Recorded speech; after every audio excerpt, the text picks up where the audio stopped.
salam, j'espère que vous allez bien. Alors, on va écouter le GOAT, Yomi Denzel, le podcast avec Oussama Hamar. Je crois que j'en avais vu un, il était pas mal. Yomi, c'est un entrepreneur dans l'e-commerce, ok, qui vend pas mal de formations et un mentor dans l'e-commerce en tout cas. Et Oussama Hamar, c'est un deuxième GOAT avant Yomi, qui a fait plein de conférences et qui parle d'entrepreneuriat, enfin voilà. Et ils ont fait un podcast, ils ont une chaîne où ils discutent, etc. Et ils ont fait un passage sur la religion que j'ai pas écouté, j'ai même pas vu leur podcast, mais j'ai cliqué parce que j'aimais bien la miniature et je les connais aussi. Et voilà, il y a un passage sur la religion qu'on va écouter ensemble. Et là, il est tard, hein. J'étais en train de regarder certains trucs, c'était pas prévu et je me suis dit, ça va être intéressant. Ok, je m'approche, je suis assez allongé. Du coup, on écoute ça. On va voir ce qu'il va nous dire.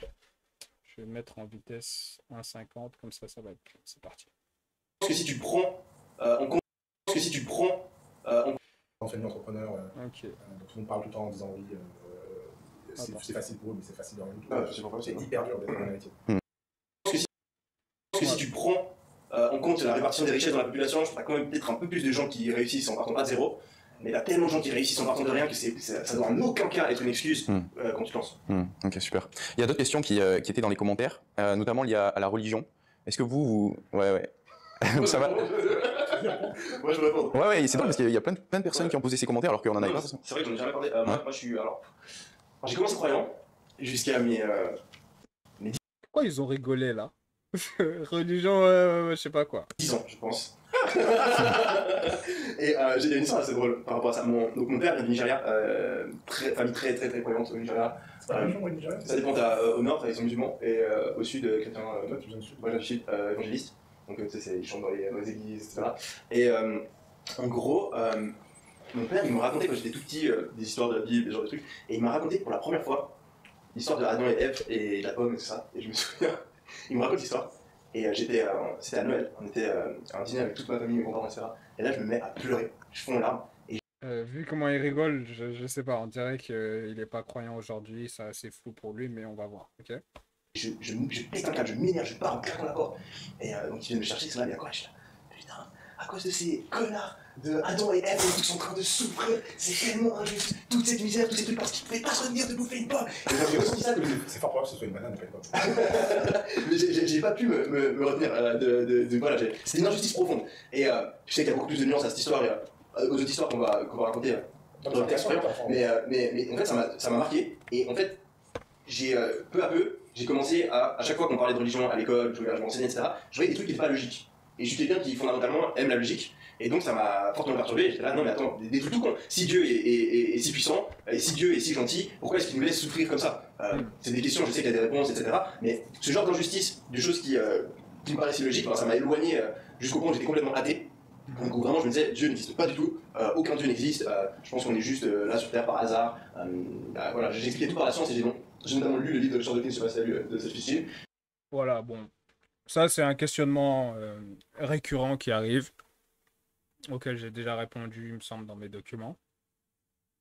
On va le laisser parler quand même, mais on va commenter après, ok? C'est super intéressant parce qu'il y a beaucoup de personnes qui croient en Dieu, simplement parce qu'ils n'arrivent pas à comprendre comment on a pu en arriver là, pourquoi on existe, etc. Ouais, et exact. bien qu'on n'ait pas encore d'explication scientifique complète, Richard Dawkins il explique vraiment de A à Z comment est-ce qu'on passe de rien du tout à la vie, à toute l'histoire de l'évolution, comment ça fonctionne. Il explique aussi beaucoup de mécanismes sociaux, de comment est-ce qu'on réfléchit à travers la psychologie évolutionnaire. Et dans ça m'a convaincu d'être athée. Et plus récemment, je dirais il y a un an, j'ai eu quelques expériences dans ma vie qui m'ont fait reconsidérer ça. Donc je suis pas devenu croyant, parce que je trouve qu'il y a, donc que ce soit dans le christianisme, dans l'islam, ce genre de religion, il y a des trucs qui me paraissent trop illogiques pour que ce soit le cas, donc j'ai quand même de la peine avec ça. Mais je suis pas contre l'idée de me dire qu'il y a quelque chose de plus grand, que ce soit Dieu, que ce soit une autre intelligence, ou même peut-être même la théorie qu'on est dans une simulation qu'a Elon Musk et plein d'autres personnes. Ces théories-là, je me dis, moi avec mon intelligence d'humain, qui ne comprend pas tout, qui n'est pas assez intelligent pour tout comprendre, je suis qui pour dire que c'est cette théorie et pas cette théorie qui est juste. Donc là je suis plutôt agnostique, en mode, je sais pas, il peut y avoir rien à voir. Je suis en tout cas pas vraiment croyant. Ok. Ok, avec toi, si je prends en Dieu, ni oui ni non, désolé de Non. décevoir. Non, mais enfin, Ah ouais, le podcast, il va être long, là. De 29 minutes jusqu'à... Ok, bon, on va le faire. Vraiment, ni oui ni non. Ok. Pour moi, la probabilité que Dieu existe est la même que la probabilité que Dieu n'existe pas. Ok, bon. Bon, attends, Votre cerveau est comme ce ballon. c'est intéressant. C'est dommage. Tellement d'informations consommées en une journée que vous n'avez plus Ouais, la ouais, place. C'est dommage pour les deux. Là, c'est des vidéos récentes, c'est fait il y a 2 jours. Du coup, ils sont pas croyants, les deux, c'est vraiment dommage. Je le savais pas. Yomi, je pensais, bon, croyant, bon, il a donné sa réponse. Il revoit en considération la chose. Samahama, dans l'à peu près. C'est dommage, mais on va écouter ce qu'il va dire. Je vois pas comment qui que ce soit ait une opinion sensée là-dessus, fondée sur quoi au moment là. J'aimerais savoir qu'est-ce qu'ils ont. Et pour répondre clairement à leur interrogation, c'est ils n'ont pas compris la dimension du test de la vie, qui fait que on est ici pour réussir quelque chose. Et pour réussir ce quelque chose, il faut faire des choses et ne pas faire certaines choses, ok? Et pourquoi Dieu nous met justement sur terre, il se montre pas, il est où Dieu, etc. C'est dans l'intérêt du test. Parce que si Dieu se montre, tout le monde va croire d'un seul coup. Et on voit clairement dans le Coran qu'on est ici pour répondre à une chose en particulier. Et on va devoir rendre des comptes un jour. Et avant que ce jour arrive, on est testé avec cette vie jusqu'à la date de la mort qui nous ramène à la rémission des comptes. Mais en gros, pour répondre à leur interrogation qui est ouais, Dieu, il existe, mais regarde ceci, regarde cela. C'est un peu la croyance de tout athée, en fait, de dire ça. C'est juste ne pas comprendre que il y a un test, il y a une promesse dont Dieu parle dans le Coran. Et la promesse ne sera pas valide, le test ne sera plus intéressant si Dieu arrive, Dieu règle la pauvreté, les méchants, etc. Ce n'est plus valide. Parce que là, il n'y a plus ce domaine de la foi, comme j'avais dit dans une vidéo, où l'être humain va décider de s'incliner. Malgré qu'il y ait cette incertitude, en fait. Parce que nous, on est des croyants. On a la foi. Ce n'est pas simple d'avoir la foi, en réalité. Ce n'est pas je me lève et puis tout est cohérent et bim. Non, on ne maîtrise pas tout, tu vois. Mais, Dieu merci, en lisant les écrits, bah, tu comprends la dimension du test de la vie qui est que ne t'en fais pas, en fait. Il y a des versets dans le Coran pour montrer que on peut forcer ces gens-là, comme Oussama ou bien Yomi, du coup, à s'incliner, tu vois. Il y a un verset qui montre ça, qu'on peut faire descendre un miracle qui va forcer tout le monde à s'incliner. Mais, ce verset, en fait, il répond à trop de questions, c'est pour nous montrer que tout est fait en connaissance de cause. Bon, après, moi, j'ai les versets en tête, je ne vais pas tout citer ici, mais en gros, il y a un test qui fait que envoyer des choses trop grandes, des signes trop puissants, ça va fausser le test. Du coup, on donne la possibilité à tout être humain de s'incliner ou de ne pas s'incliner. Et dans le cas où tu décides de t'incliner, tout ne sera pas certain, sinon il n'y a pas de foi, tu vois. Si on sait tout, on sait que Dieu existe, il n'y a pas de foi. Même l'athée qui, voilà, auparavant insultait Dieu, tout est vrai, voilà, il s'incline, finalement. Mais là, il est donné la possibilité à l'être humain de choisir, comme le Coran le montre. La guidée est venue, et personne n'est forcé à suivre la guidée. Nulle contrainte en religion, Dieu dit, dans son livre. Du coup, on va progresser. Mais c'était pour répondre. Je reprécise. Il y a un test. On ne connaît pas toutes les réponses. Et c'est très normal que ce soit comme ça. L'être humain doit décider pleinement de s'incliner et d'avoir la foi. Sinon, tout est faussé dans le test de la vie. Parce que tout devient trop évident et ça devient beaucoup trop facile de s'incliner. Avoir la foi, c'est un effort et ça demande de la consistance et de l'espoir en son Seigneur surtout. Mais on va avancer. Comme data, comme truc, machin. En plus, j'ai une famille très pieuse. Ma sœur a découvert Dieu un peu tard et très profondément. Ma mère est très religieuse, très islamique, etc. Et moi, j'étais complètement immunisé à ça. Alors, truc marrant, enfant, j'avais une vraie lubie des textes sacrés. Ok. Donc la Bible, le Coran, les trucs indiens. Par exemple, à un moment au collège, mon livre préféré s'appelait l'Encyclopédie des religions. Et je la lisais mais avec une passion dévorante. Qu'est-ce que tu en as retiré? que toutes les constructions humaines pour essayer d'expliquer quelque chose de supérieur tendent toujours à essayer d'avoir un peu de pouvoir sur les autres. Ok. Ça, vraiment, c'est la conclusion que j'en ai tirée. C'est toute la structure des religions, c'est je sais quelque chose que les autres ne savent pas.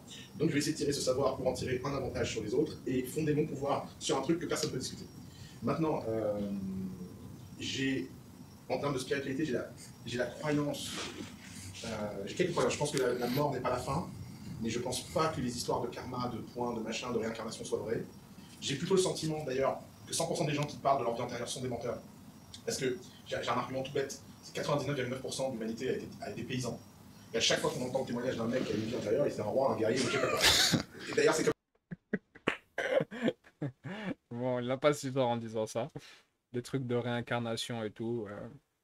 Il y a des versets sur la réincarnation pour dire Dieu nous montre qu'il y a des gens qui pensent qu'ils vont être réincarnés. Bon, là, c'est pas exactement dans son contexte, mais montre qu'il y a des gens qui pensent qu'ils vont être réincarnés dans ça. Et Dieu met un verset en fait pour dire que ils n'ont qu'à penser en fait en toute créature en laquelle ils pourront être réincarnés. Enfin voilà, je me souviens plus exactement d'un verset, mais pour dire qu'en gros, Dieu montre qu'il y a des gens qui hallucinent, en gros, en parlant de réincarnation. Et c'est pas si fou.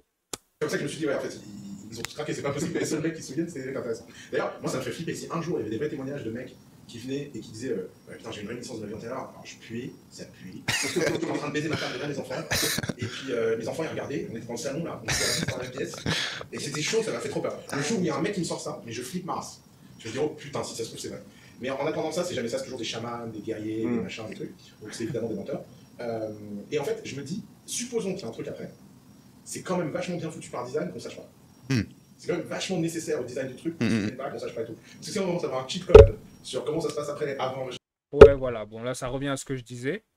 Et effectivement, c'est vachement bien foutu qu'on sache pas, parce que si on sait tout, il n'y a pas de foi. Et il est donné suffisamment de preuves pour nous montrer que c'est pas de la blague. Sinon, moi, je serais pas là avec vous, parce que moi, je suis quelqu'un de rationnel. Je suis pas dans les je crois comme ça au hasard. Non. Aujourd'hui, il y a vraiment des preuves pour montrer clairement que vous avez un Seigneur. Et le Seigneur vous montre énormément de signes sur la terre.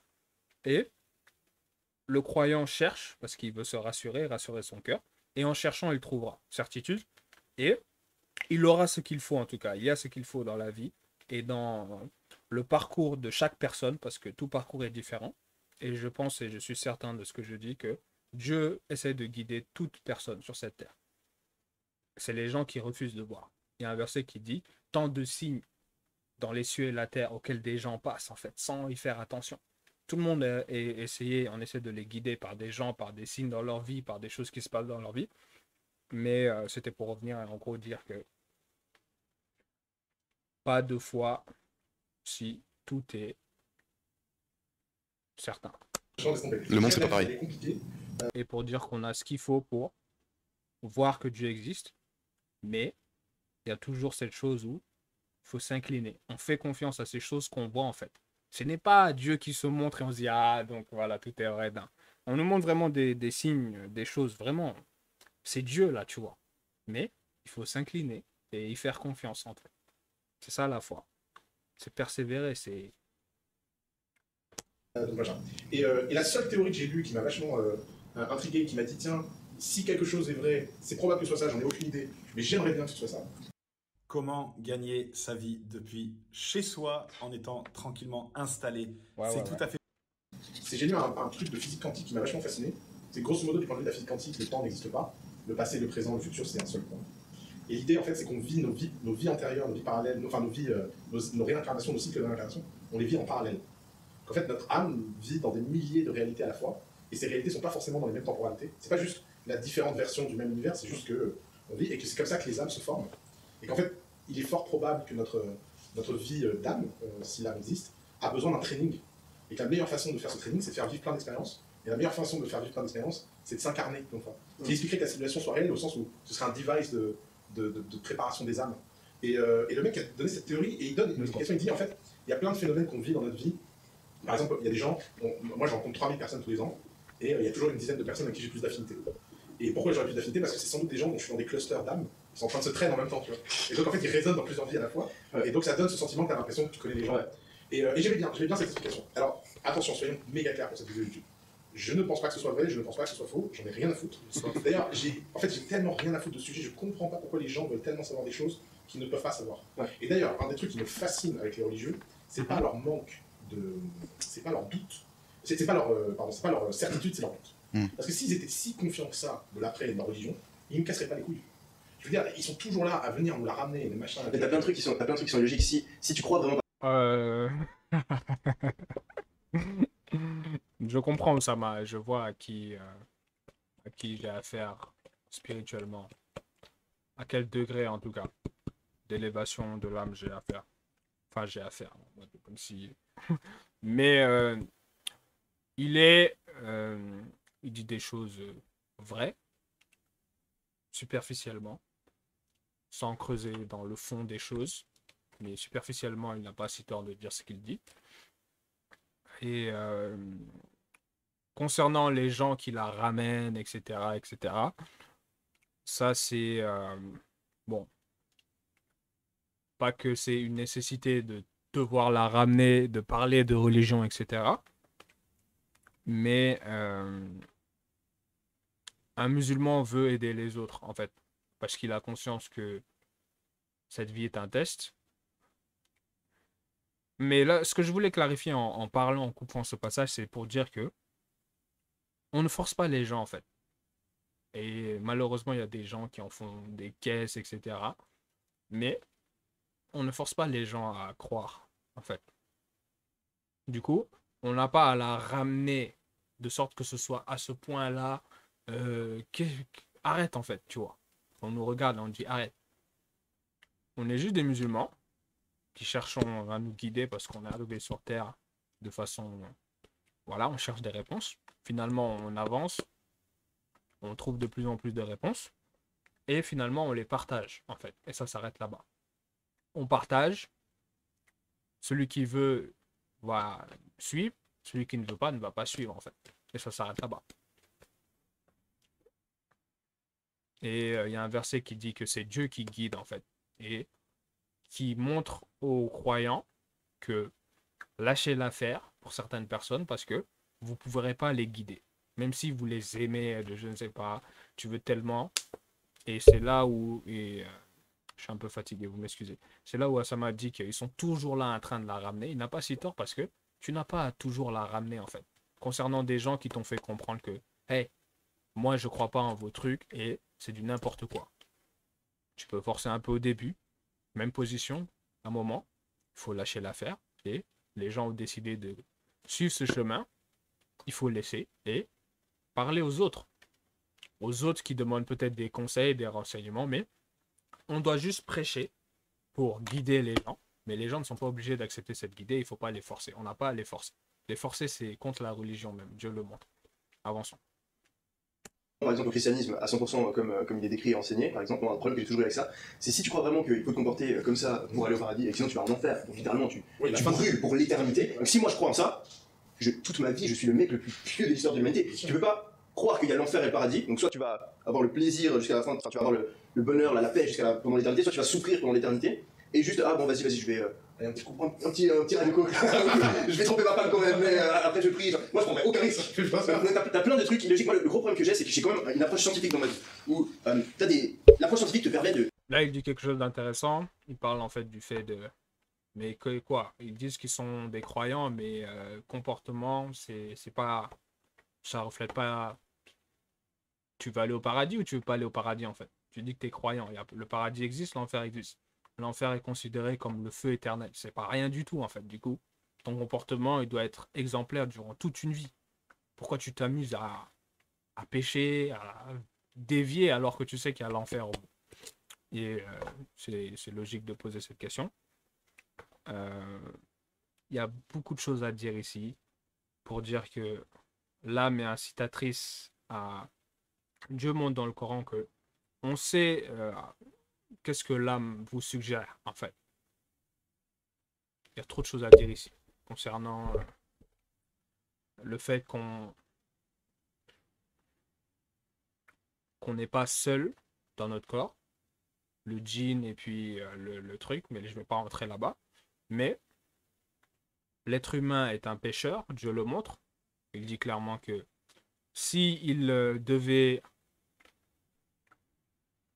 punir directement les êtres humains pour ce qu'ils ont fait comme péché ou quoi que ce soit, en fait, il n'allait laisser personne, tu vois. Parce que tout le monde allait être puni de façon, voilà.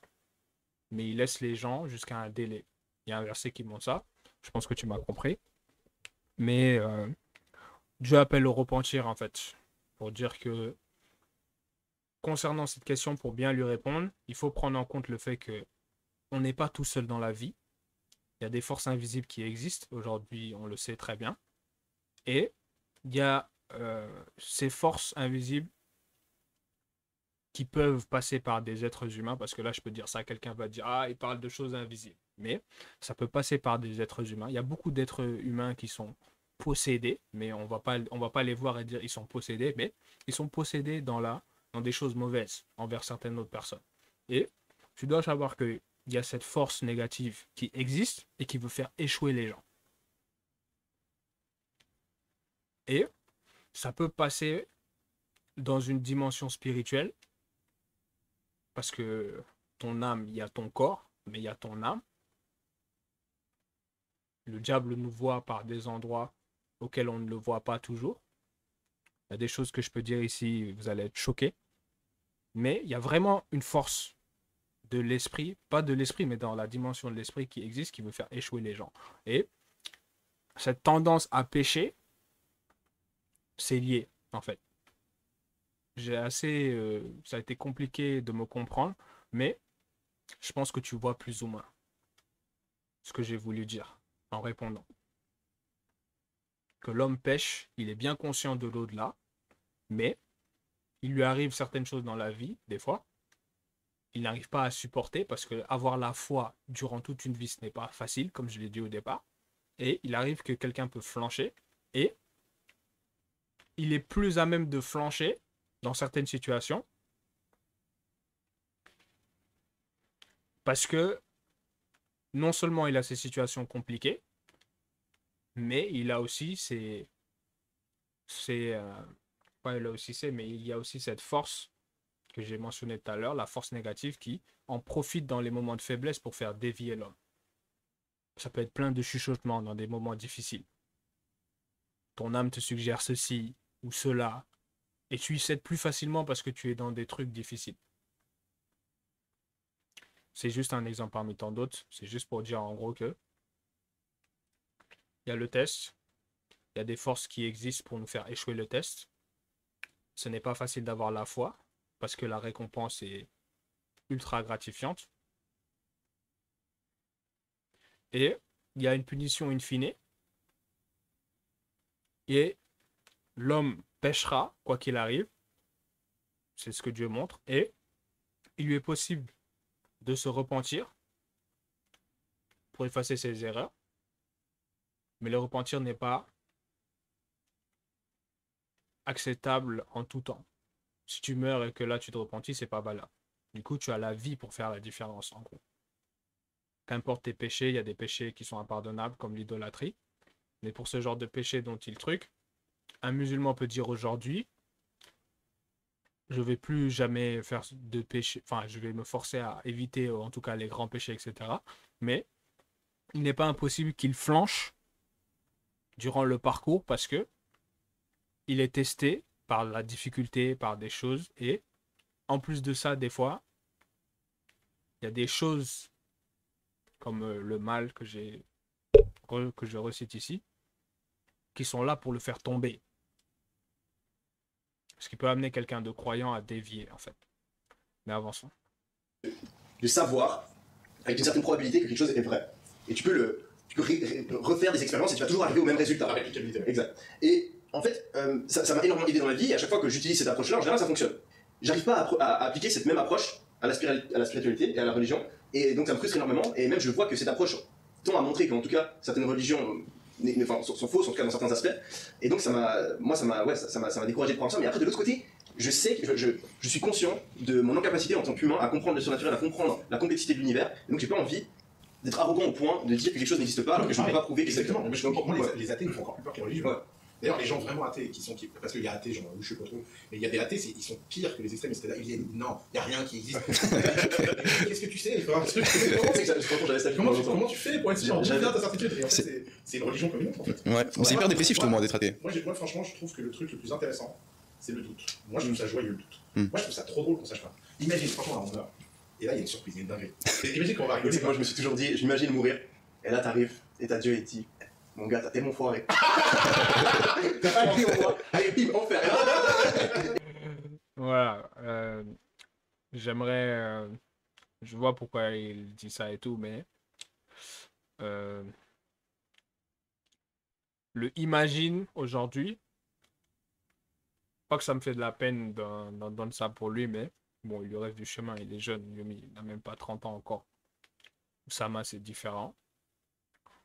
Mais attends, voilà. Et mec, imagine, tu brûles. Ouais, T'as déjà brûlé. Ouais, je sais. Tu brûles. Ouais, Pas sur ton doigt, sur l'intégralité de ton corps. Pas pendant 10 minutes, pas pendant un an. L'éternité. Pour l'éternité, Ouais. mon gars. Ouais. Et là, je serais là, putain, merde. Et pour partir, je pense que t'as un avis complètement différent Ouais. du nôtre. Et du coup, Alors, c'est super intéressant. Moi, c'est Toi, je sais complètement que t'es opposé. croyant, pourquoi en plus, tu t'es converti. Voilà. Là, c'est un non-croyant qui réfléchit. Il ne faut pas s'acharner sur lui et dire ah, il est jeune, comme j'ai dit. Il aura le temps de faire. Mais ça méritait de faire une pause hein, ici. C'est triste à voir.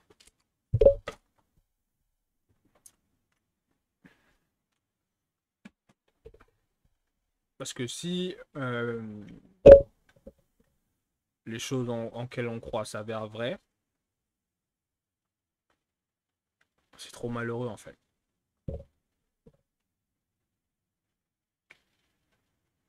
Moi, je sais aujourd'hui qu'elles sont vraies, ok?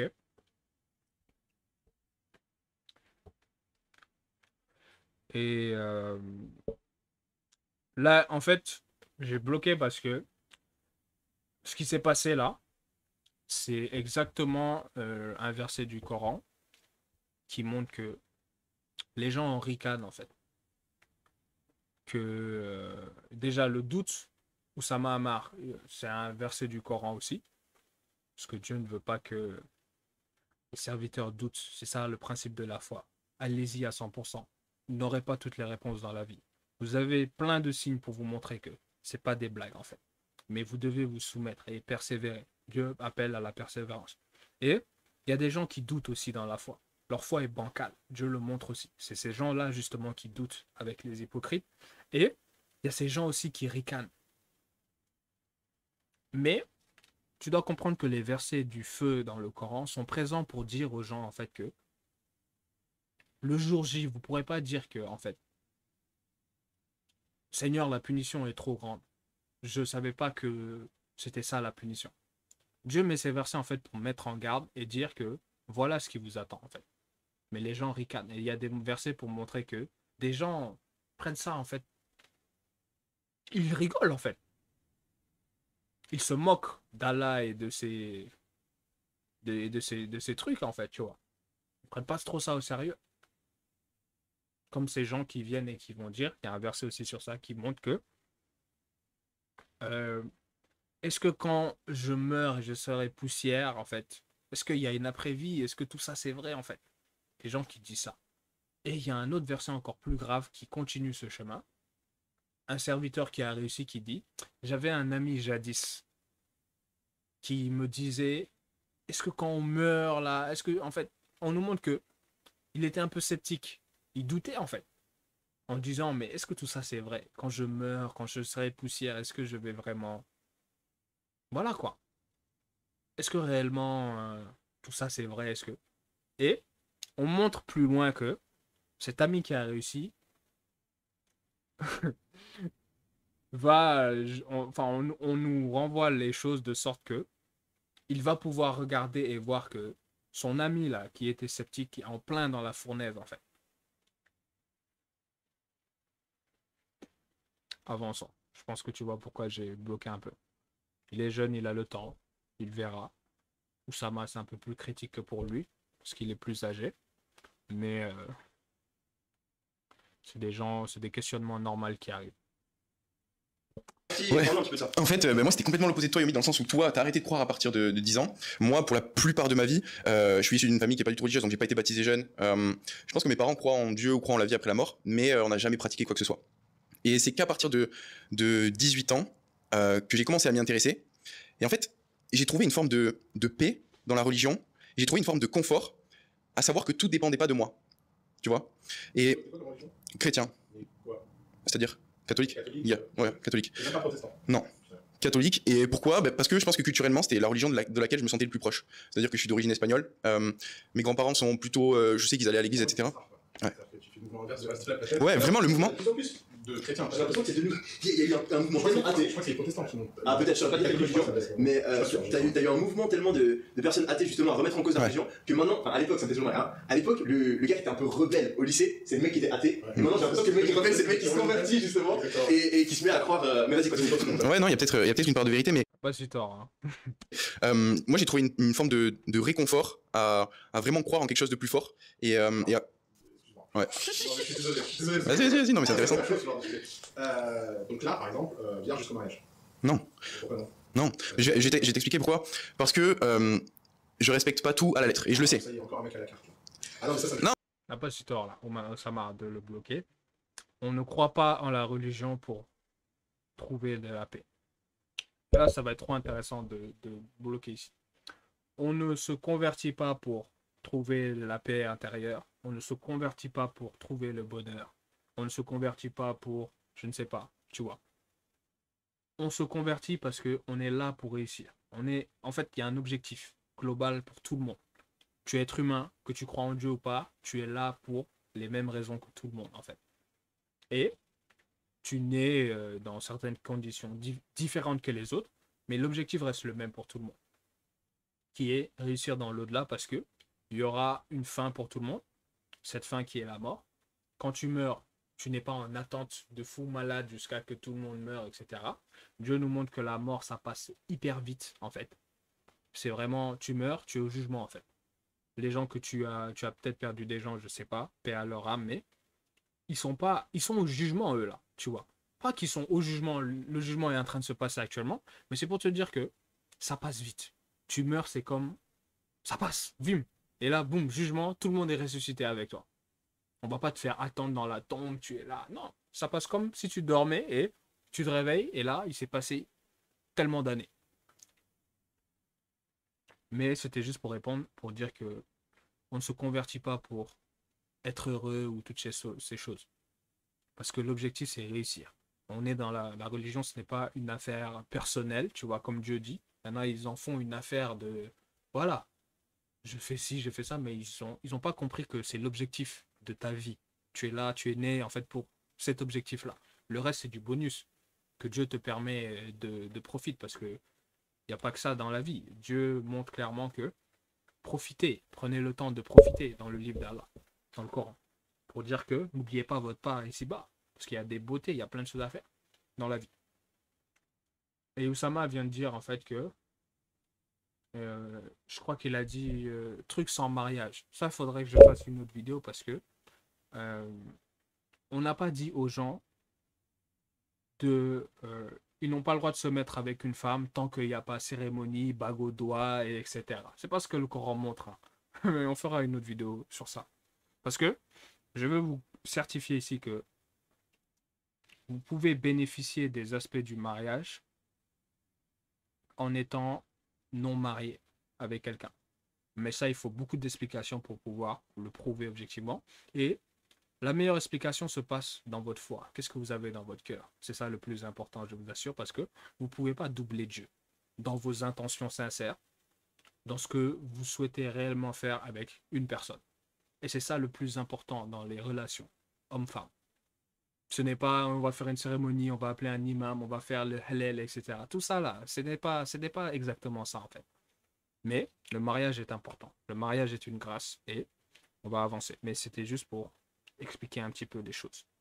Avançons. Ah, mais non, mais moi je. voulais faire ça. Bah, vas-y, pourquoi? Parce qu'il y en a marre des gens qui pensent que la religion, c'est un truc que tu peux prendre à la carte. Mais en vrai, franchement, moi, je pense que Exactement. Et l'impacitor, là. Il y en a marre des gens qui pensent que la religion, c'est un truc que tu peux prendre à la carte. Il a exactement dit et expliqué le verset du Coran qui nie que ne faites pas comme ces gens en fait qui prennent la religion comme c'est exactement ça. Si tu veux. Bien sûr que tu veux. Mais pourquoi t'as le droit de dire t'es religieux alors? Je pense que non mais Pourquoi je pense tu que es catholique? l'objectif. Tu dis que t'es catholique, tu respectes pas les Regarde, tu peux par exemple t'identifier à un certain mouvement de pensée sans pour autant prendre. Genre, tu peux être par exemple démocrate sans pour autant suivre toutes les idées Ok, démocrates. donc moi je suis Ça veut dire que pour toi, Oussama, pour l'esclavagisme. soit on est blanc, soit on est noir. C'est-à-dire Regarde, soit on adhère à 100%, soit 0%. Le détruit. Je n'ai pas si tort. Le leader de ton église dit que la chair, c'est le péché. C'est le leader, le pape. Il dit, t'as déjà lu l'encyclique du pape? Non, j'ai pas lu l'encyclique du pape. Tu dis quoi alors? Bah je lis la Bible. Et voilà, faut savoir qu'il y a plein d'erreurs aujourd'hui. Eux, ils n'en ont pas conscience parce que c'est pas des gens qui s'y intéressent réellement. Du coup, on peut sortir plein de sources complètement absurdes, ce qui fait que ça peut freiner beaucoup de gens rationnels comme Yomi et Oussama apparemment, dans le fait d'accepter que Dieu existe, etc. Parce qu'il y a plein de conneries, c'est sûr. Mais voilà, quand on fait un travail comme moi j'ai pu le faire ou d'autres, on se rend compte qu'il faut filtrer parce qu'il y a beaucoup d'informations qui sont complètement erronées. Il y a une masse de religieux qui font n'importe quoi également. Du coup, il faut bien filtrer, mais avançons. Ok, alors la Bible, frère. Qu'est-ce que tu lis dans la Bible que t'as lu dans ta life? Non, mais regarde, pour moi, En fait, tu peux pour pas moi- appliquer la logique à la spiritualité. Pour moi, c'est deux manières. Le pauvre. Parce qu'il me semble qu'il est payé. Yomi demandait à un moment qu'il recrutait quelqu'un pour faire les interviews. Il n'a pas eu de bol parce que les deux qui doivent interviewer sont entre guillemets des athées et lui c'est le seul croyant et c'est celui qui est embauché pour ça. Bon, il est le partenaire pour faire ça. C'est le seul croyant, du coup ça doit être un passage compliqué pour lui d'entendre plein de choses, mais bon, c'est un échange. Rien de fou. Non, mais c'est deux manières. J'essaie de comprendre. Moi, je vais t'expliquer. Moi, ce qui est important à mes yeux, c'est ce que la foi m'apporte dans ma vie. C'est-à-dire que le fait de Voilà l'erreur. Voilà l'erreur. Lui, il a pris la foi comme un... Tu vois quoi? Il n'est pas connecté à la vraie mission de qu'est-ce que la foi, qu'est-ce que l'acquérir et pourquoi l'acquérir, à quoi ça correspond réellement. Et croire comme ça, c'est pas bon. croire en quelque chose de plus fort, en quoi est-ce que ça me transforme personnellement? Qu'est-ce que ça m'apporte? Et le fait de croire en quelque chose de plus fort, de croire en la vie après la mort, ça m'a transformé dans le sens où je prends beaucoup plus de recul sur certaines situations, je suis beaucoup plus heureux et ça fait de moi un meilleur humain. Et en fait, je pense que ce qui est important, c'est pas de savoir qui a raison, c'est pas de savoir si les musulmans, les juifs ou si cette Commence à s'énerver là ou... Attends, on va mettre en normal parce que... Moi, je vais t'expliquer. Moi, ce qui est important à mes yeux, c'est ce que la foi m'apporte dans ma vie. C'est-à-dire que le fait de croire en quelque chose de plus fort, en quoi est-ce que ça me transforme personnellement? Qu'est-ce que ça m'apporte? Et le fait de croire en quelque chose de plus fort, de croire en la vie après la mort, ça m'a transformé dans le sens où je prends beaucoup plus de recul sur certaines situations, je suis beaucoup plus heureux et ça fait de moi un meilleur humain. Et en fait, je pense que ce qui est important, c'est pas de savoir qui a raison, c'est pas de savoir si les musulmans, les juifs, ou si cette ligne-là, ce texte-là est juste J'aime bien ça. ou pas. Ce qui est important, je pense, c'est à quel point ta foi te transforme et fait de toi quelqu'un de meilleur. Et je pense que les religions... Et ça, c'est pas le plus important. Parce que la foi peut te transformer, te rendre quelqu'un de meilleur. Mais si ta foi est erronée déjà, tu ne crois pas au bon Seigneur. Tu crois en Jésus, voilà, ok, ça te rend meilleur, mais tu échoues dans l'objectif principal, ta foi ne vaut plus rien. Et c'est montré dans le Coran, ça aussi. de base, ma foi, ça veut dire croire, ça veut dire en Dieu. Ben moi, j'ai trouvé qu'il y avait une histoire dans la religion chrétienne catholique avec des enseignements qu'on pouvait appliquer dans notre vie. Bah, tu feras pas aux autres ce que tu voudrais pas qu'on te fasse. Tu vois, des trucs tout bêtes comme ça. Mais ça c'est des choses qui résonnent et qui, moi, m'apportent plus de paix, plus de bonheur et qui ont fait de moi un meilleur humain. Et je pense que le but des religions, c'est pas de supprimer des libertés, c'est pas... Oui, après, il y a eu des... Je pense que la religion, c'est pas la liberté. Il s'avère que tu as quand même la chance de vivre dans un monde où tu as le droit de te dire dans la même phrase je suis catholique et de ne rien faire de catholique et que c'est pas de conséquences. Je veux dire, on sort pas même. Là, il a pas tort. J'aime bien Oussama parce qu'il est rationnel, tu vois, il parle pas chinois. Il dit le fond de sa pensée, c'est très intéressant d'échanger avec lui. Et il n'a pas tort. Et c'est là où je disais au départ qu'il y a beaucoup de gens, il y a beaucoup d'informations erronées qui fait que la liberté est biaisée. Parce qu'au tout début, je disais que on ne force personne, en fait. Dieu le montre dans le livre. Non seulement c'est pas à vous de guider, même si vous aimez vos parents, vous voulez les guider. Si Dieu ne les guide pas, ils ne vont pas être guidés. C'est Dieu qui fait que les gens puissent voir les choses, etc. Et les gens doivent décider de s'y intéresser, mais sinon, il n'y a pas de guidée possible. Donc, on ne peut pas guider les gens. On n'a pas à les forcer, en fait. On peut juste prêcher et inviter les gens. Et ceux qui sont désignés à réussir, parce que Dieu sait exactement qui va être guidé par tel ou tel message, in fine, mais on ne peut pas forcer les gens. Et On sort quand même de 2000 ans différence entre effet et but. Non, mais on sort quand même de. voilà, et je disais les informations erronées parce que il l'a dit, il a si bien dit, tu as de la chance en fait de te revendiquer chrétien et de ne pas appliquer les enseignements chrétiens en fait. Et d'être en liberté comme ça. Parce que dans certains pays musulmans, tu fais pas certaines choses, il y a des conséquences. On l'a vu. Et on peut dire musulmans, mais c'est pas des musulmans parce qu'ils sont à l'opposé de ce que demande la religion. Mais ça, les gens ne le savent pas. Ce sont des pays entre guillemets musulmans, mais qui font du n'importe quoi parce que ils sont égarés quelque part. On peut le montrer objectivement aujourd'hui. Et il n'a pas cité Osama. 2000 ans d'histoire. Non, ça a été le cas. La religion a supprimé énormément de liberté. Mais de là à dire que c'est son but, peut-être pas. Mais pour rejoindre ce que tu dis, et je suis complètement d'accord avec toi sur ce point, et peut-être pas moi avec la spiritualité ou la religion, mais moi souvent en fait, je cultive certaines croyances dans mon cerveau. Après, à freiner énormément de liberté, ce n'est pas si vrai en fait, quand on regarde. Parce que quand je dis par exemple, quelle liberté la religion a freiné, a supprimé, etc. Après là, on va être loin dans la réflexion, mais quelqu'un peut me dire, voilà, je veux boire de l'alcool, ou bien je veux fumer, ou bien je veux forniquer, on va dire coucher avec des filles, etc. Parce que c'est ça, un jeune me dirait ça, plus ou moins. Parce que tout le monde, tous ceux qui ne croient pas, c'est un des grands blocages dans la jeunesse aujourd'hui, c'est cette liberté, entre guillemets, de coucher avec des filles et, tu vois, coucher ici, forniquer en gros. Et là où je dis quelles libertés sont enfreintes, parce que il y a cet aspect où c'est pas sérieux en fait.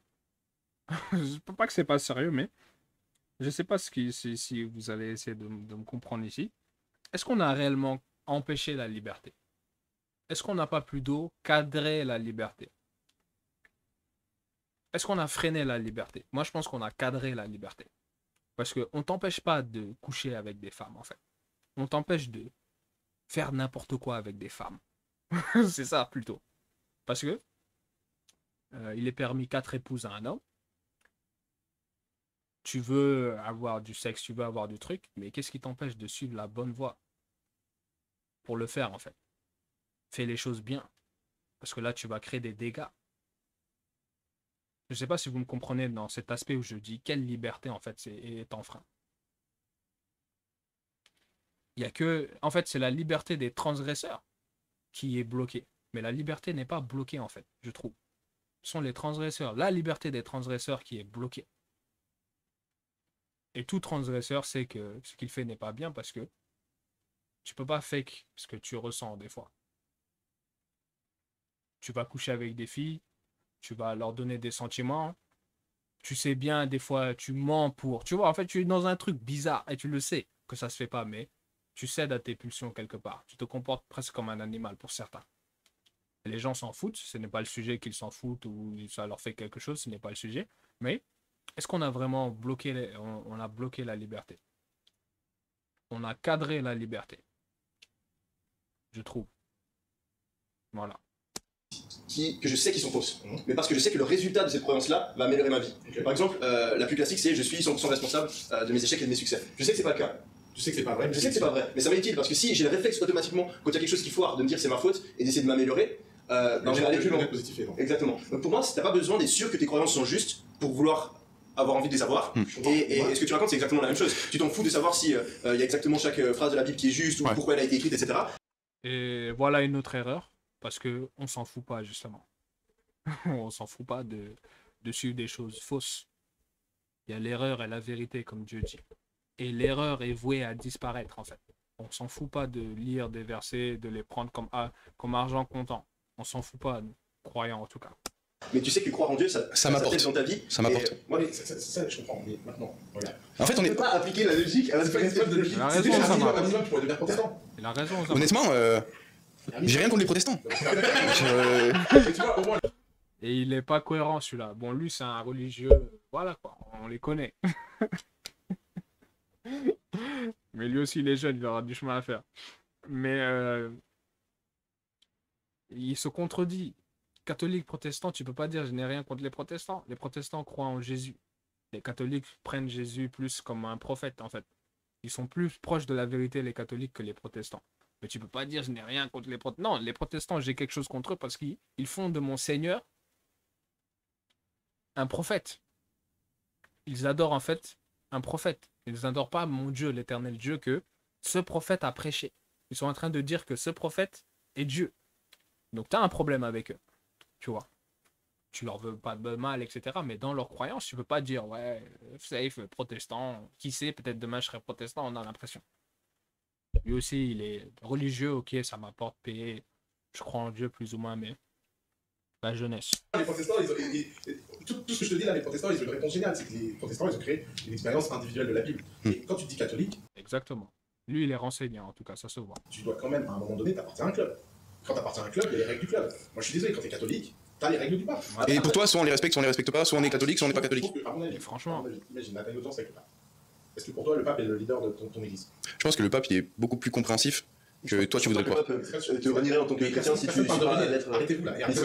C'est pas le sujet. Pour moi, c'est un idéal envers lequel tu dois attendre. Ouais, c'est impossible d'être parfait. Mais c'est pas un sujet d'être parfait, les gars. On parle d'un truc de base, les gars. Arrêtez-vous là. ouais. Juste un truc de Je suis d'accord avec Oussama. C'est pas un truc d'être. Oussama est rationnel. Il dit les choses en fait. base. Les mecs, ils ont quand même une opinion sur le fait de la fornication, etc. C'est quand même chaud à appliquer dans notre vie. C'est pas, je suis pas en train de vous dire, et je t'ai pas demandé si tu semais dans ton champ en respectant les règles évoquées dans la Bible sur semer à droite et à gauche. Non, je te parle d'un sujet de ta vie de tous les jours. Et ce que j'aimerais comprendre, c'est comment tu réconcilies qu'aujourd'hui, tu appartiens à une église dans laquelle il y a un leader qui a un certain nombre d'idées sur comment la société doit fonctionner, et comment toi, tu ne les respectes pas, et tu peux quand même dire, j'appartiens à ce club. C'est ça qui m'intéresse. Je suis pas en train de parler du micro-détail, machin, je parle des trucs fondamentaux. Et tu me dis, ouais, c'est comme ça. T'as raison. C'est comme un musulman qui vient et qui dit, ouais, je suis musulman, mais je prie pas, les règles, je les suis pas. Et il y a un verset dans le Coran qui pointe des gens. Qu'est-ce qui a fait qu'on les a amenés au feu de l'enfer? Ils diront en fait, nous n'étions pas de ces gens-là qui faisaient la salade. Tu vois, nous n'étions pas de ces gens-là qui faisaient la salade, qui nourrissaient le pauvre, etc. Et ça, c'est des choses qui sont dans les commandements religieux en fait. Tu es musulman, tu pries jamais. Tu risques d'être de ces personnes qui vont arriver au jugement et dire, je n'étais pas de ces gens-là qui faisaient la salade. J'étais musulman, ok, Dieu existe, ok, mais moi la salade, c'est bizarre, c'est fou. Il a raison. Soit tu es dans le truc et tu respectes un minimum les choses, mais être dans le truc et puis prendre ce qui t'arrange et puis voilà, la foi est bizarre. Tu n'es pas vraiment incliné, tu vois. Si j'étais démocrate, bah, tu vois, quand tu es démocrate, il y a un certain nombre de principes fondamentaux auxquels tu crois. Quand tu es républicain, après. Mais je pense que c'est beaucoup de gens qui croient aux principes fondamentaux du christianisme. Moi, je crois que les principes fondamentaux du christianisme. Je pense pas que dire jusqu'au mariage, c'est un principe que tu dois absolument respecter. Le catholicisme, bah si, quand même. Je pense qu'on peut avoir. Le pape ne pense pas qu'il devrait être tué. Si tu devrais aller en confession et te repentir. Et le regretter le jour de mariage. Est-ce que par exemple, tu penses que le jour où tu te marieras, tu iras en confession, t'absous de tes péchés de ta vie d'avant? Non, je pense pas. Mais j'ai un peu, mais j'ai un peu de détachement. Je pense qu'on n'est pas obligé de. Et c'est pas. On parle pas d'un truc, je suis désolé de te casser les couilles. Non, On n'est pas en train de parler d'un truc de micro-détail. Ouais, bien sûr. On parle d'un truc, tu vois, qui est là, devant nos yeux, quoi. Et combien il y a eu d'encycliques sur le préservatif? Tu te rends compte, c'est un truc de dingue quand même. Bah, tu sais, le pape, il arrête pas de dire qu'on peut utiliser le préservatif. Je pense que t'as peut-être.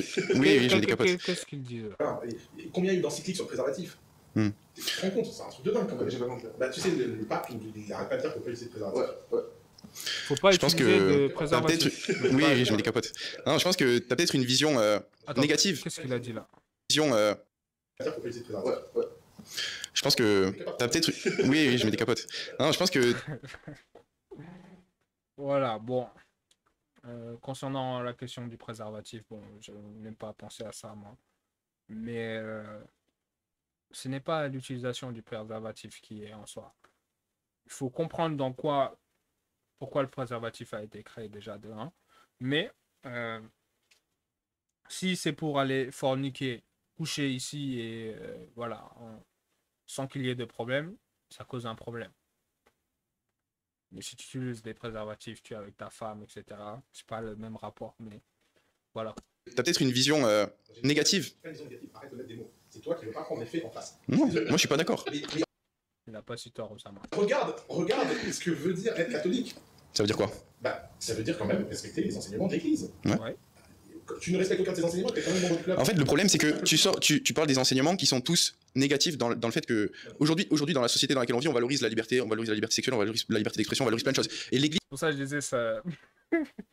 J'ai de la peine pour lui parce que c'est le seul croyant, il se fait allumer. Quoi. elle a mis des règles par rapport à ça qui sont. Si, elle a mis des règles, bien sûr. Si aujourd'hui, si le pape dit qu'il est contre les préservatifs, ce que tu viens de dire, je sais pas, je l'ai jamais vu, mais s'il a dit ça, c'est qu'il essaie d'instaurer des règles. Et ça, c'est mal perçu. Moi, je pense que l'essentiel. Je pense que l'essentiel, Tu vois, il se c'est fait pas les allumer. règles. Et peut-être que ce que je vais dire, ça va choquer plein de catholiques qui nous Non. Bon, regardent. c'est pas l'essentiel, mais les règles sont importantes. Ce qui est essentiel, c'est pas ce qui a marqué dans l'ouvrage. Ce qui est essentiel, c'est ce que ça nous apporte. Et comment est-ce que ça nous transforme? Comment est-ce que ça nous permet d'avoir du recul sur certaines situations, d'être plus heureux, de mieux vivre ensemble? Je pense que c'est ça l'essentiel. D'accord. Et alors, le résultat, plutôt que. D'accord, mais donc, t'es en train de me dire. On est sur le même argument. On a raison, ça va. T'es en train de me dire. Mais attends, on va Il y a laisser une parler. autorité religieuse qui s'appelle l'Église. Ouais. Elle a un message. C'est bien, c'est bien. Elle dit plein de choses. Toi, t'as le droit de prendre ce que tu veux dans ce message. Ouais. Et du moment Moi, je crois ça, moi. Du moment que ça te fait du bien, Mm. tu te déclares membre de ce club. Non. Tu crois ça, mais c'est pas ça du tout. Hein. Contre l'avis de ce club d'ailleurs. Et Dieu merci qu'il a plus d'avis de pouvoir politique pour forcer. Mhm. Et donc, ça, pour toi, ça suffit pour être légitime et religieux. Ouais. Ouais, t'es protestant, tu sais pas en fait. Peut-être. Ce qui s'est passé, c'est que. Alors, moi, j'ai un de mes youtubeurs préférés, c'est un prêtre protestant. J'ai pas le nom là, je retrouverai la référence, on le mettra en commentaire. J'adore écouter ce mec sur YouTube, c'est un prêtre qui répond à la question tous les jours. Je t'encourage, je t'enverrai un lien, et si ça se trouve, ça t'ouvrira de nouvelles perspectives sur la religion. Mais en fait, pour être honnête, je pense que ça me poserait même pas problème de m'ouvrir à d'autres choses. Dans le sens où je suis pas du tout fermé. Tu vois, comme toi, moi j'ai pas étudié profondément les textes religieux, mais je suis ouvert à ce qui est marqué dans d'autres textes, et je suis pas complètement fermé au fait que le catholicisme c'est la vérité, et c'est la vérité absolue. À 18 ans, 18-19 ans, je suis rentré dans une église et je me suis senti bien. Tu vois, je suis allé à la messe, je me suis senti bien, j'ai senti que j'avais beaucoup d'anxiété qui partait en moi, beaucoup de réponses qui venaient, et j'ai trouvé du sens dans ça. J'ai trouvé du sens dans ça, donc je me suis dit, vas-y, je vais m'engager. Et je me suis renseigné comment est-ce qu'on peut se faire baptiser. J'étais pas baptisé. Donc pendant 2 ans, j'ai suivi des cours de ce qu'on appelle de catéchuménat. J'ai appris beaucoup sur la vie de Jésus, etc. Et tous ces enseignements, je suis convaincu qu'aujourd'hui encore, j'en garde une trace qui est positive. Et à aucun moment, durant ces cours, je me suis senti oppressé, ou je me suis dit, faut que tu fasses ça, faut pas que tu mettes de capote, faut pas que tu fasses ça. Au contraire, j'ai senti qu'on m'ouvrait à quelque chose que j'avais jamais encore pu expérimenter jusqu'à présent. Non, c'est mort. Non, je l'ai déjà ramené la dernière fois, là c'est ton tour. Mais j'ai un date après, je vais pas l'emmener. Ok, alors quoi? Shifumi? Oui, c'était peut-être la phase d'acquisition, il n'y a pas eu encore l'endoctrinement. Mais ce qui est drôle,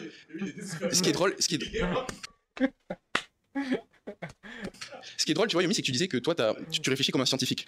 Et moi, j'étais comme toi, dans le sens où j'ai suivi un parcours scientifique à l'école, et la théorie qui était la plus véritable à mes Et je tiens à préciser ici que quelqu'un qui suit comme un scientifique et qui s'intéresse réellement à Dieu verra que ça va le faire s'incliner parce que s'il est vraiment honnête dans sa démarche et qu'il prend en compte tous les aspects, les signes scientifiques du Coran et que vraiment il se penche sur les écrits pour filtrer déjà les informations et analyser les vraies informations qui sont données, le vrai scientifique s'inclinera. Et c'est déjà le cas pour plein de scientifiques qui ne sont pas forcément montrés au grand jour. Ah Mais bon. juste, c'est la théorie de l'évolution, tu vois. Et l'Église, elle propose une autre théorie. Et même aujourd'hui, je sens que j'ai du mal à adhérer à 100% et à réfuter à 100% la théorie de l'évolution et à adhérer à 100% à la théorie d'Adam et Ève. D'ailleurs, en parlant de la théorie de l'évolution, moi, c'est un truc qui m'a toujours choqué. J'ai lu le livre de Darwin. Mais putain, j'aimerais bien être assez intelligent et avoir assez de temps pour vraiment aller lire tout ce qu'il y a là-dessus. Parce que. Concernant la théorie de l'évolution, aujourd'hui, on peut montrer que ce n'est pas si vrai. Ok, on n'a pas évolué en singe et puis on était des singes et puis on a évolué jusqu'à devenir les hommes que nous sommes et qui apparemment on n'évolue plus, on a l'impression. Ça peut être réfuté, on a des preuves aujourd'hui pour le montrer. J'ai mis une partie sur ça dans mon document pour montrer qu'on ne descend pas de singes ou de quoi que ce soit.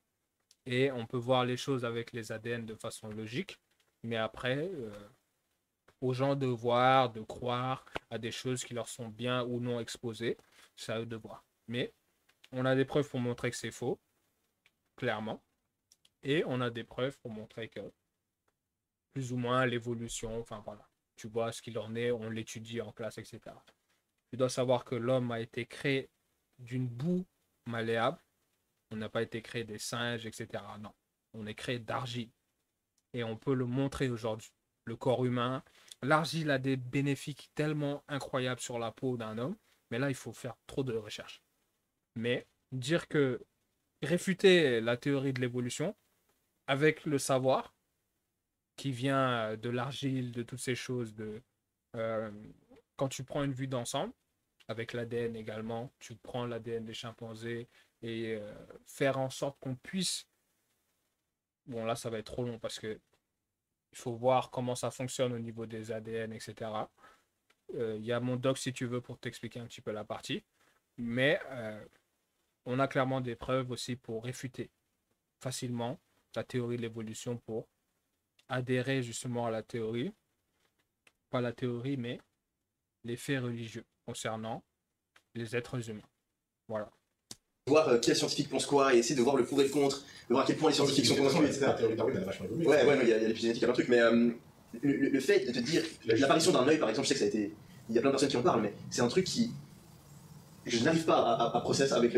Avec que ce soit le hasard, ouais. Qu'on en arrive jusqu'à là, jusqu'à un humain, et quand tu fais juste à l'école, ça me passionnait à chaque fois de voir quand tu fais de la biologie où tu vois la complexité du corps humain et ça arrive à fonctionner, et de te dire que c'est juste arrivé parce que le hasard, le machin, les gènes, c'est un truc de En dingue. tout cas, en IA, là, on se rend compte que les modèles évolutionnistes, les modèles de chaos et de hasard, quand ils sont sur des longues périodes de temps mais accélérées, ils produisent des résultats inimaginables que personne n'aurait pu penser. Moi, c'est marrant parce que moi j'ai la conclusion inverse. Je me dis, quand je vois la beauté de l'univers, etc., je vois pas qui aurait pu concevoir ça. Je me dis, mais c'est impossible, c'est trop complexe, c'est un système qui est tellement complexe, il n'y a que le chaos pour produire un truc pareil. Ça demande tellement d'itérations de. C'est là où je suis pas d'accord avec lui parce que c'est là où ils sont pas scientifiques en réalité, tu vois. Parce que comme je te l'ai dit, le scientifique s'inclinera. Parce que quand tu vois l'univers, tu étudies l'univers, tu verras que tout est parfait en fait. Ce n'est pas du chaos, ce n'est pas un bazar, tu vois. Ah. Je suis alloué quoi en fait. Il y a un verset qui dit que la création de l'univers est plus impressionnante que celle de l'homme, ou bien, il me semble, de l'homme. Il fait une comparaison pour dire que Dieu montre clairement que la création de l'univers, les êtres humains, penchez-vous à analyser l'univers en fait. Parce que sa création est encore plus impressionnante. Et aujourd'hui, parce qu'il y a plusieurs acteurs qui analysent l'univers, les gens se rendent compte que c'est parfait en fait. Ce n'est pas chaotique, ce n'est pas... Non, les choses sont à leur place, mathématiquement, tu vois. Ce n'est pas... ça a été fait dans un bazar comme il peut le montrer. Ah, c'est le chaos, ça a créé ci, ça... Non. Vrai scientifique te dira que la création de l'univers a été faite de façon harmonieuse. Tu vois. Mais on va pas rentrer dans ce débat, mais c'est très compliqué. Mais là, il faut élever le débat.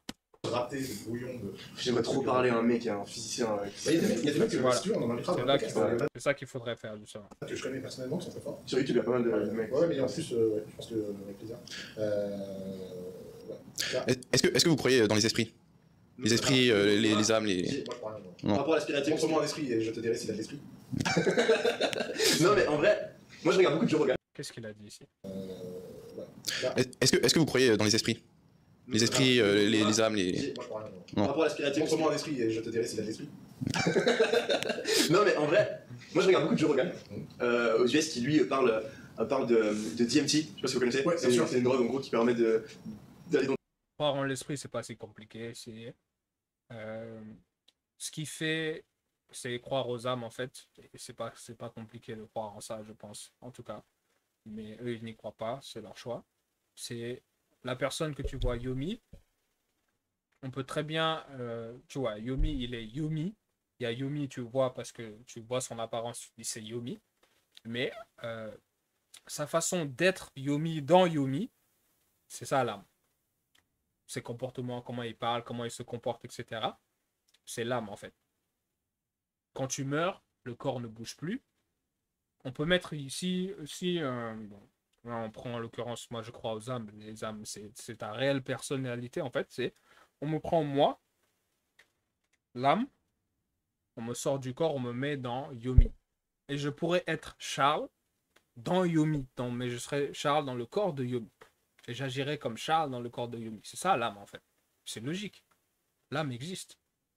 Il y a des choses scientifiques également pour le prouver. Et là c'est un long débat, mais je ne prends pas pour content ces choses. C'est juste pour dire que le souffle est cohérent pour moi en fait. Le fait que le corps ce n'est pas nous. Et notre vraie personne c'est notre âme en fait.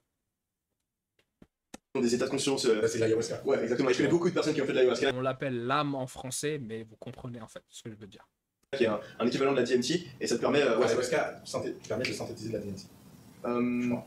C'est en prenant l'ayahuasca que la DMT s'active dans ton cerveau. Non, mais tu peux prendre aussi la DMT directement. Ah, d'accord. Et t'as 2 types de DMT, t'as une qui vient d'un crapaud et l'autre qui vient d'une plante. Et en gros, ça te permet de. Ouais, c'est certains éléments qui vont venir dans ton cerveau qui vont te permettre de penser différemment. Et il dit justement que lui il l'a pris, et toutes les personnes qui l'ont prise, ça change leur vie, et elles reviennent toutes en te disant non, mais mec, il y a des trucs surnaturels. C'est pas j'ai vu des trucs et j'hallucinais, il y a beaucoup qui racontent justement le fait que c'est plus réel quand t'es sous cet état second que quand tu reviens à la réalité. Tu dis ah en fait là j'étais dans la réalité et maintenant je suis dans une version différente de la réalité. Donc ce genre de truc. Salut, moi c'est Tony, j'ai 25 ans et je suis entrepreneur dans la tech. J'ai fondé une agence de growth marketing. Moi ça me fait penser. T'as pris l'ayahuasca? Non, jamais testé ce genre de truc. Je sais pas qu'on fasse ensemble dans un podcast. Je fasse un peu. J'ai pas envie de dérégler mon cerveau. Alors, Bon, on dirait que la partie est finie. On va attendre de voir s'ils donnent un autre contenu à ce niveau-là. Et on va switcher. toi, moi, j'ai jamais pris de drogue pour ça. Et pour le coup, j'ai jamais essayé rien, même pas une table de joint. J'aime beaucoup mon cerveau.